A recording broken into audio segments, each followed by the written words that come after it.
చేసేసినాము. ఆ రోజు అమ్మా నాన్న ముద్దుల కూతురుగా మీరు చిన్న వయసు అమ్మా నాన్న వెనకాల ఉండేవారు.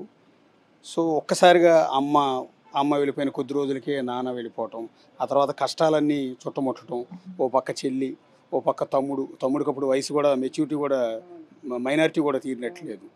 సో ఆ తర్వాత ఒకేసారి మంత్రి పదవి రావటం, ఇవన్నీ చూసిన తర్వాత ఇప్పుడు రాజకీయం పూర్తి స్థాయిలో అబ్బిందా? అంటే పూర్తి స్థాయి రాజకీయ నాయకురాలుగా అఖిలప్రియ మారారనుకోవచ్చు. ఆ రోజు మీరు అన్నారు ఒక మాట, నాకు బాగా గుర్తు. మీరు మంత్రిగా ఉన్నప్పుడు కూడా ఒక మాట అన్నారు.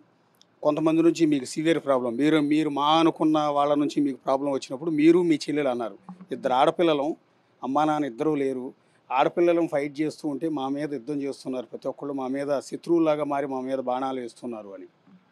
అంటే రాజకీయాలకి ప్రిపేర్ అయినామా? రాజకీయాల్లో మేము ఇంకా గట్టిగా నిలబడగలిగినామా? ఇంకా ఏంటనేది రాజకీయాలు రోజు రోజుకి మారిపోతున్నాయన్న.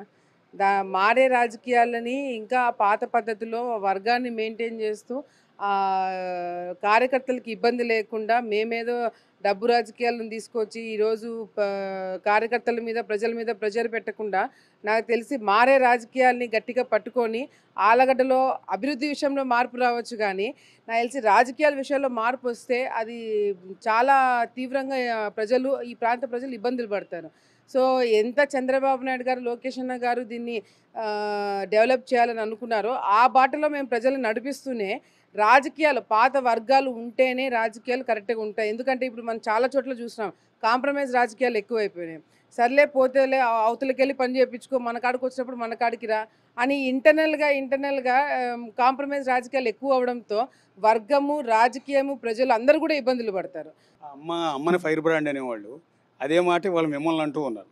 ఆ రోజు అమ్మా నాన్న వెంట నడిచిన కార్యకర్తలు అందరూ కూడా ఈరోజు మీ వెంట నడుస్తూ ఉన్నారు. వాళ్ళందరికీ మీరు దిక్కు మొక్కు అండలాగా నిలుస్తూ ఉన్నారు.